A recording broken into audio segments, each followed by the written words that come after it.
Pinondohan na ulit ang flood control project sa panukalang budget para sa susunod na taon.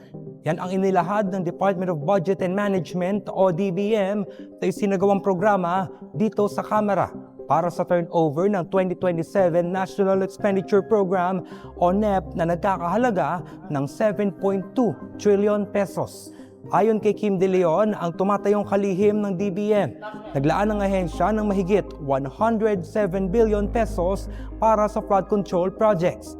Aniya, kabilang sa mga popondohan nito ang mga capital outlay ng mga foreign assisted flood control projects, gayon din ang mga pumping stations sa Metro Manila. Hindi daw kasi pwedeng pabayaang nakatiwangwang ang mga under construction na flood control projects. Kailangan din daw pondohan ang maintenance ng mga nakatayong infrastruktura kontra baha. Matatandaan na hindi naglaan ng Pangulong Marcos ng bagong pondo para sa proyektong ito noong 2026 budget kasunod ng nabunyag. Nakatiwalian kaugnay sa mga nasabing proyekto. Pero para sa 2027 budget, iginiit ni De Leon na naging masusi ang vetting process ng DPWH sa ilalim ng kalihim nito na si Vince Dizon.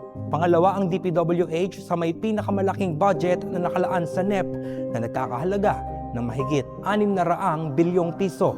Samantala naglaan ng NEP ng mahigit 900 bilyong piso para sa edukasyon o ang sektor na dapat may pinakamalaking pondo alinsunod sa saligang batas. Matapos i-transmit ng DBM ang NEP sa mababang kapulungan, ay magsasagawa ng pagdinig ang makapangyarihang Committee on Appropriations sa susunod na linggo.